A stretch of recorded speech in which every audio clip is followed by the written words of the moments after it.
good. Nice way to start Easter. Good morning. It's great to see all of you. Great to see all of you here on this beautiful Easter Sunday morning. Welcome to the Ventura Center for Spiritual Living, where we love you just as you are. Let us relax and let go. Let us allow ourselves to be fully present here in the now. Just breathing in, and as we exhale, letting go of any distracting thoughts. Knowing that right here, we are love itself. Love becoming love here in this sacred space. And in this place of sacredness, we open our hearts and our minds to listen to the words of our sacred reading. Easter Metaphor by Joyce Rupp. Creator of springtime, how can it be that every year I forget the miracles visiting the land in the form of fresh leaves, laughing flowers, greening grass? Winter holds a strong power over me. I lose the memory of vibrant vigor, the unseen energy raising dead earthen things to awakening life. Risen One, dwelling within me, how can it be that I forget you? Your passionate grace tending my soul, your constant stream of hope rising up through the dead ground of my brown, barren prayer. I turn to you in this season of spring, bowing gratefully to every growing plant, every flourishing flower, for each one sings an Easter metaphor full of memory, proclaiming your wild embrace of my inner life, a life holding the promise of an eternal return to spring. And so it is. And within that promise of return to eternal spring, we again continue to focus on our breathing, breathing in and out, trusting and knowing that the Eternal One is within us. And together we collectively remember that I am is the name of God. And we remember this for ourselves, we remember it for the entire world. So our song not only blesses us, it reaches out beyond the walls of this sanctuary, and it blesses all beings. Let us sing together, I Am Remembering. Spirit's calling your name, so you get back in the game. It's time to dance to the flame. Be glorious, ain't nothing holding you down. Come on, get up off the ground. We were built to rebound. Victorious, remember what I told you. The darkness cannot hold you. Though fear it can be clever, it will go on forever. I know you've been mistreated, and you may feel defeated, but there's no use pretending your power's never ending. You may think life has got you down, but there's no chance to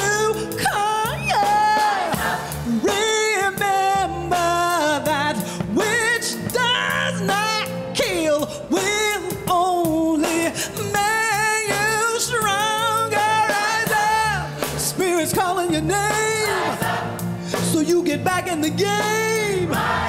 It's time to dance to the flame. Be glorious, ain't nothing holding you down. Come on, get up off the ground. We were built to rebound. Victorious, rise up. You're nothing but all that I am. Surrender and succumb to. I can forgive you. Would you please forgive yourself? Love comes to rise up. Spirit's calling your name. So you get back in the game. It's time to dance to the flame. Big lion, ain't nothing holding you down. Come on, get up off the ground. We were built to rebound. Victorious, sitting in the dark with nothing but my thoughts. I got a bucket full of worry, a belly full of nuts, but I got something deep inside me, a whisper of a flame. If it's standing, it's strong, and it goes by minute. And so when I stumble into doubt, the fear, it's got me crying. When all hope is lost and my faith seems like it's dying, I don't run to my friends, don't be busting out no cleaners. I slide to the film, I remember who I am, and I will ride, ride, ride like the finish. Spirit's calling your name, so you get back in the game. It's time to dance to the flame. Big lion, ain't nothing holding you down. Come on, get up off the ground. You were built to rebound. Victorious, rise, rise up, rise up. There's nothing here but love.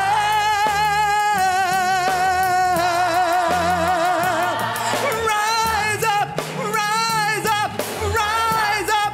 There's nothing here but love. Rise up.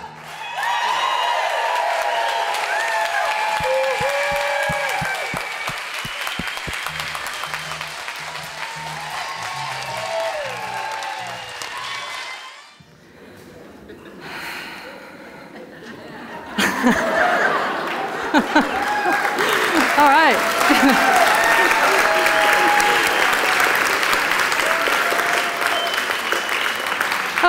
Okay, there's our church, there's our church. Y'all were awfully quiet when I came in this morning. I wasn't sure what was going on, but here you are. Thank you.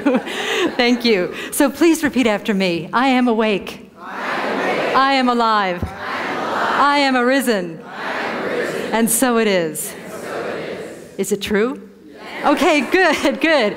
You know, the truth is that it's true whether you know or not, whether you know it's true or not. The truth is that you are always alive, awake, and arisen. And we are here this morning to learn about that and learn how to enjoy our awakened state, our alive state, and our arisen state, because we are one with the life of God. Is that amazing or what? Easter is such a great reminder of the spiritual truth of all of us.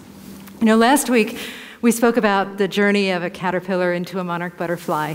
And we talked about how the caterpillar starts out by eating copious amounts of milkweed and then goes and forms a chrysalis and completely dissolves in the chrysalis.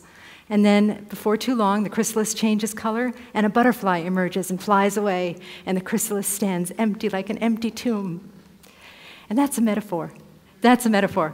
Which came first? Jesus or the chrysalis? Jesus or the butterfly? I don't know. I think they're probably both around for a long, long time. But it is a metaphor for Easter that Jesus took exquisite care of himself and then took this immense journey to Jerusalem on the back of a donkey and then was crucified, dead, and buried, and then rose completely dissolved into a new form and then rose up to assume this new being. Is that wonderful? And the truth is that, yeah, is that wonderful? Yeah, maybe. Yeah. I don't know. The truth is that, you know, we treat the Bible and many spiritual works and all of life really as allegories, as metaphors. So the story of the butterfly, the story of Jesus in the tomb resurrecting, that this is an allegory for all of us. All of us are the begotten Son of God, the sons and daughters of God. To quote Ernest Holmes, who quotes Meister Eckhart, he says that God did not beget but one Son. God is forever begetting the only begotten. Begin the begin is what I say. God is forever begetting the only begotten. That means that when creation started, when God, as my husband says, woke up in the void and decided, today I'm going to make a bunch of universes, that when creation started with the Big Bang, that God, Spirit became matter. Spirit became matter. It incarnated, and it showed up as all of the details of life. Spirit is matter, and matter is spirit. And matter and spirit, incredible wedding where they are constantly giving birth to one another. All of creation is in a constant state, a constant groan of giving birth to itself, to paraphrase St. Paul. a constant groan of giving birth to itself. I just heard a groan, did you?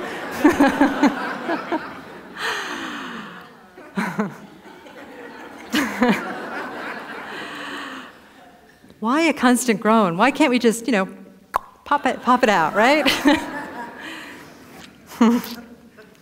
Well, have you seen the news lately? There is a lot of stuff going on. There was the news of the tragic bombings in Brussels this week. What did those people do to deserve that? Brussels, of all places. And there's poverty and famine and war and the strange reality show called Politicians Behaving Badly. And all of this happening right now in the world and in our individual lives. We may be things. I'm struggling with my microphone at the moment. I'm going to just see if I can fix it. Okay. We may be struggling with things like lack or loneliness or challenges with work or challenges with our health. All of these things are creation giving birth to itself. They're all part of a bigger process. They are all that caterpillar going into the chrysalis and dissolving completely to assume a new form, right? And as I was thinking about this, as this great groan of creation giving birth to itself, I was reminded of another allegory that probably a lot of you know, which is what I call the allegory of the Garden of Eden, where the story goes that Adam and Eve were created in paradise, and they ate from the tree of knowledge of good and evil. And then God cast them out of the garden and said, Adam, you will toil by the sweat of your brow, and Eve, you will have pain in childbirth from now on. Now, how many of you learned that God did that because he was ticked off? I was going to say a different word, which isn't very nice. Many of us learned that God got really, really angry at Adam and Eve and kicked them out of the garden. But I think it's a perfect allegory. It's a perfect allegory for what we are about in the center. We are about one power. Adam and Eve ate from the tree of knowledge of good and evil. They ate from the tree of believing in two separate powers that are equally matched, the knowledge of good and evil. In this spiritual center, we believe that there is one power that encompasses both good and evil. There is an overriding and abiding power for good that encompasses the appearances of good and evil in the life.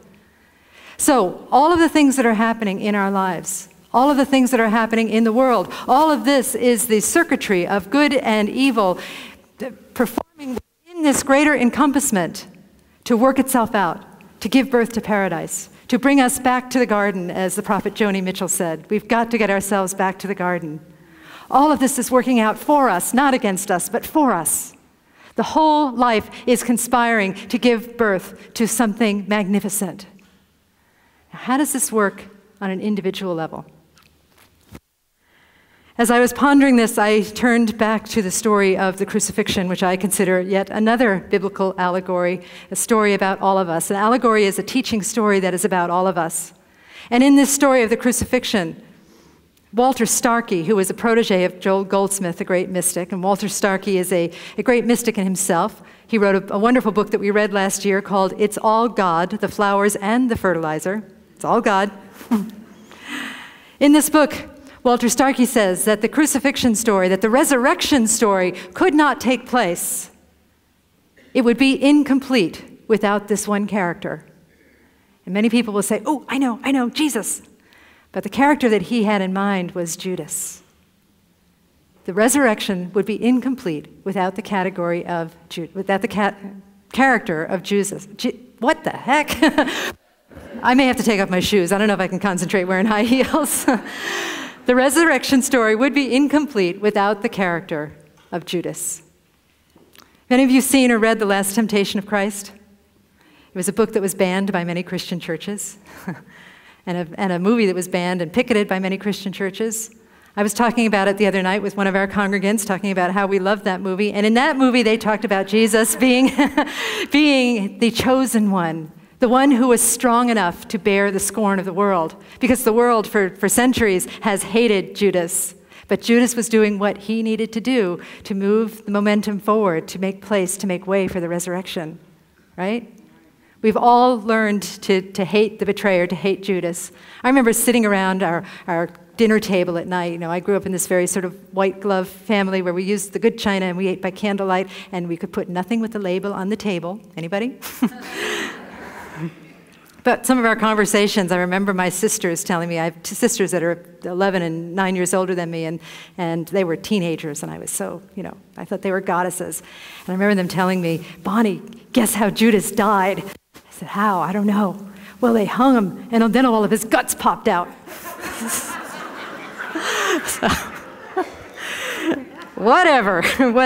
That just shows that the world has a certain amount of revulsion for this character of Judas and for the character of the betrayer, which is, I would say, it's a mythological character, the character of the betrayer.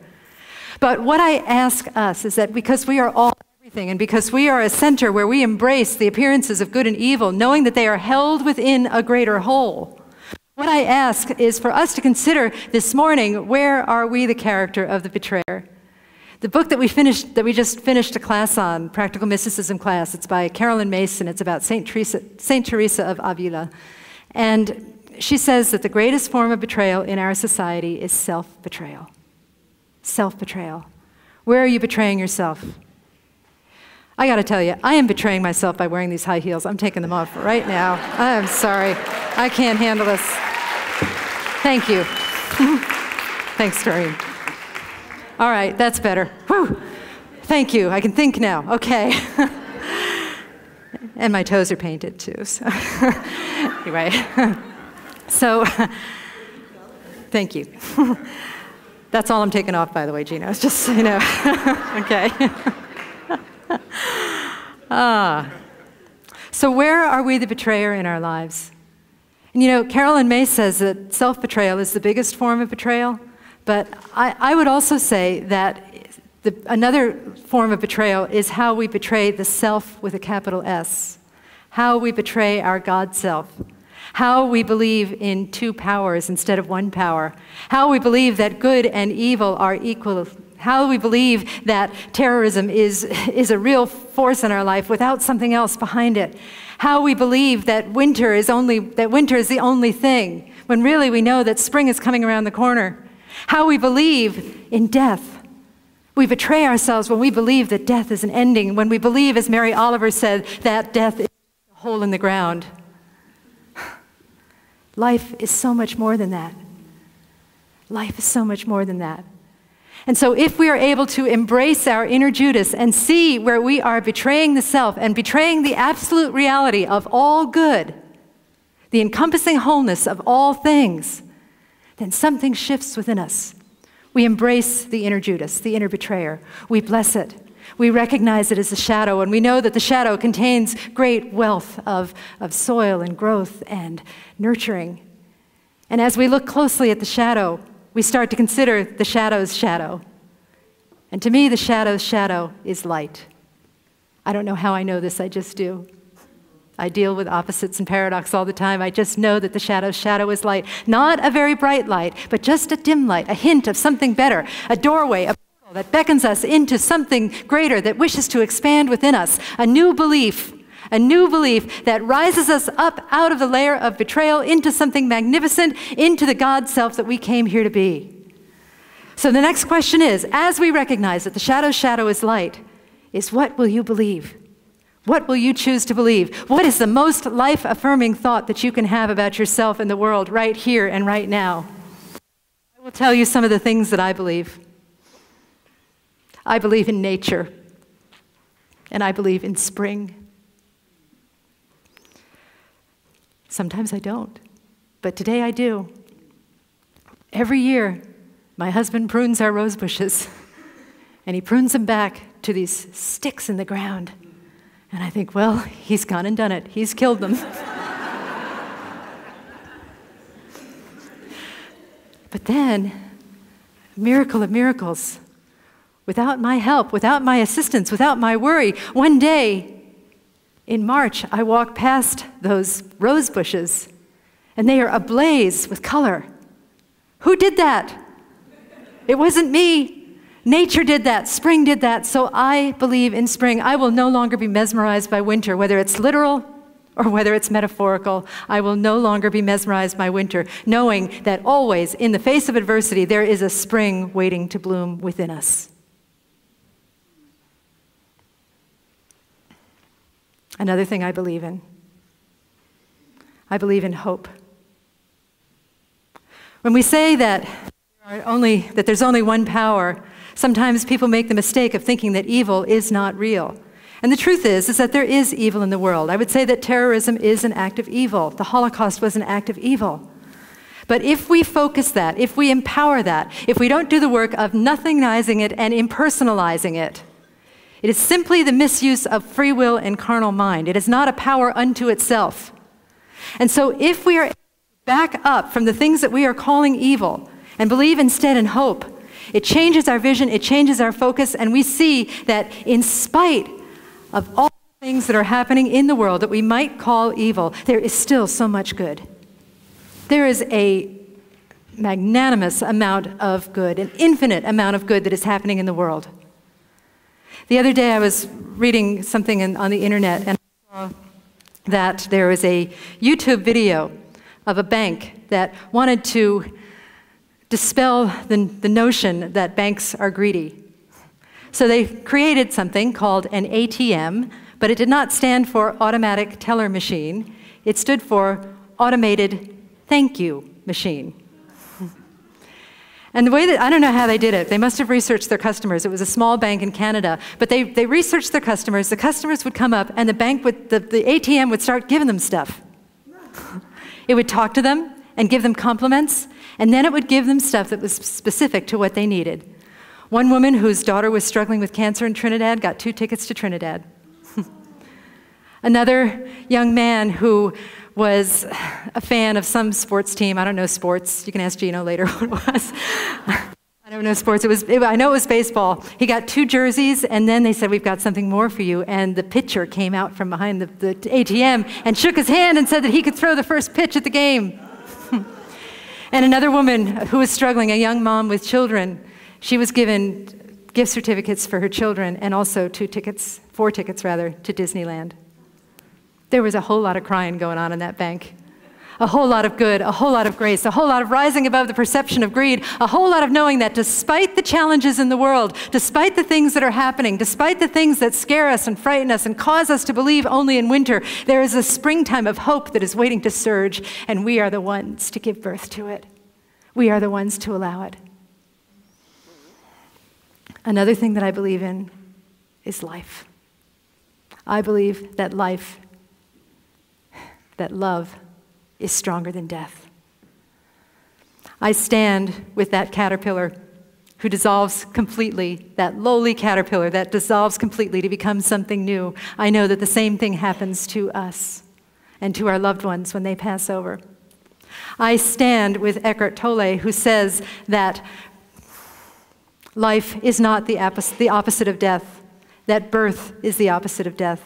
And both birth and death are contained in this greater whole that we are speaking about today called life. Life encompasses that which is here and that which is beyond what we can see. I stand with Joel Goldsmith, who said that no person has ever died. It may feel like it, but because we are part of this incredible cosmic thing that I can't even find words for right now, we are constantly recycling, resurrecting, reuniting, constantly moving beyond our limited vision and moving into that place where we are risen, we are the life of God, we are the life of the Christ consciousness, which is the consciousness of wholeness. That's how we can say no living being has ever died, because we are constantly in this cycle of life, death, resurrection, birth, life, death, resurrection, birth, constantly. I stand with Anita Moorjani, who did die and come back. Anita Moorjani, who is coming to our center in May, who died and came back. She was given the choice when she was in a coma whether or not she should continue on her journey, and she really wanted to stay where she was because it was so cool. She said it was like being in a warehouse, in a toy-filled warehouse where all of a sudden all of the lights were turned on. But she came back because she felt like she had a mission and a message. And her message, if I could summarize it, is something like this. Love.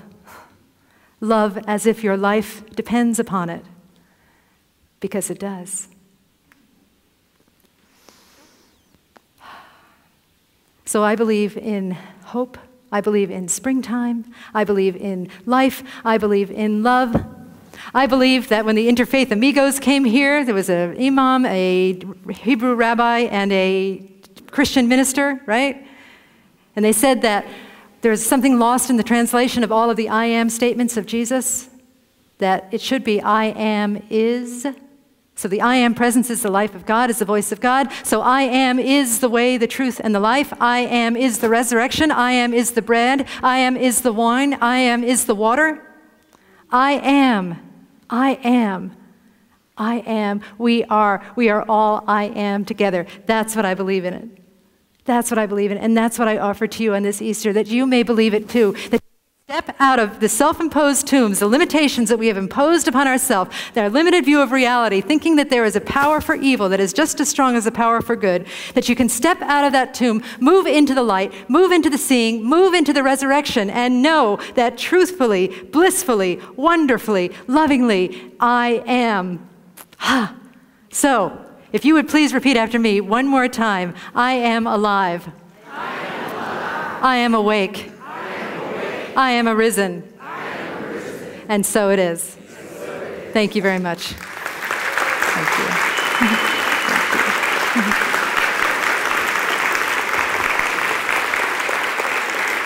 Thank you.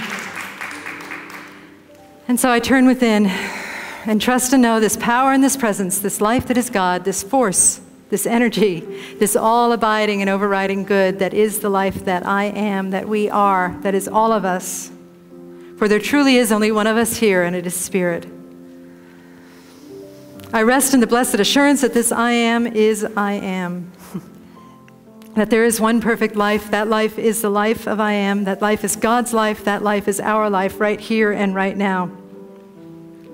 I unify with this life, and as I speak in the first person, I unify each of us with that life, knowing that we were born unified with it, but we just acknowledge it through our unification, through our words.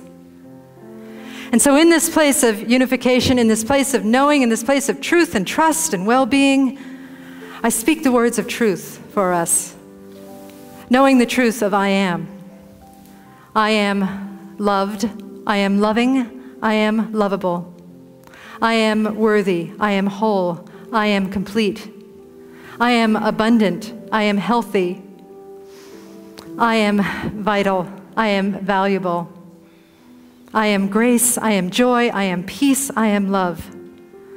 And as I know this for each of us, I know that we do the work of knowing it for ourselves, that we set aside all evidence to the contrary and simply know that the I am presence is greater and stronger and more powerful than any objections that we can raise. We rest in the awareness of this holy I am, and we trust it and we know it to be true. And as we know it for ourselves, we know it for everyone. Right here and right now, I know that the spiritual work that we are doing here in this center is blessing the entire world. It is reaching out to the people that are impoverished, whether in body, mind, or spirit. It is reaching out to our brothers and sisters in Belgium. It is reaching out to even embrace those who do violent acts, to trust and to know that there is something good within them that rises up, rises to the surface, that arrives to know itself, and to stop believing in winter and to have faith in the cycle of spring. And so I am grateful so grateful to know that this life that is God's life is our life right here, right now. So grateful for this healing that I know has occurred for all of us and the world, all beings everywhere in our spiritual work that we do together. So grateful for this spiritual center and all the people here. I bless this teaching as I bless all paths to God, churches, synagogues, temples, mosques, ashrams.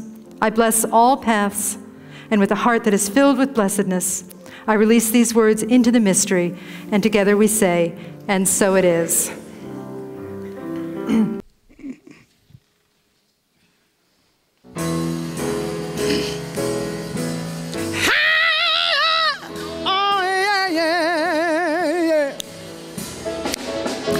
Like a fool, I went and strayed away. Now I'm back knowing more every day. Ooh, Spirit, here I am, signed, sealed, delivered. I'm yours. Hey.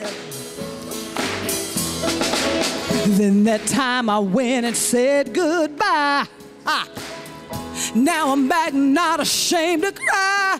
Ooh, Spirit, here I am, signed, sealed, delivered. Oh, yeah. Woo, woo, here I am, Spirit, signed, sealed, delivered. I'm yours, yeah. Woo, here I am, Spirit, signed, sealed, delivered. I'm yours, yeah. I did a lot of foolish things that I really didn't mean. Oh yeah, a good God. Oh yeah. Seen a lot of things in this old world. Then I touched the face of a baby girl. Oh, Spirit, here I am, signed, sealed, delivered. I'm yours. Oh yeah. Woo. Holy Spirit, you set my soul on fire. That's why I know you're my one and only desire. Spirit, here I am, signed, sealed, delivered. I'm yours, yeah. Woo, woo, woo, here I am, Spirit, signed, sealed, delivered. I'm yours, yeah. Oh, here I am, Spirit, signed, sealed, delivered. I'm yours, yeah. I did a lot of foolish things that I really didn't mean. Oh yeah, a good guy. Oh, here I am, Spirit. Come on, let me hear. Signed, sealed, delivered. I'm yours, yeah. Can I? Here I am.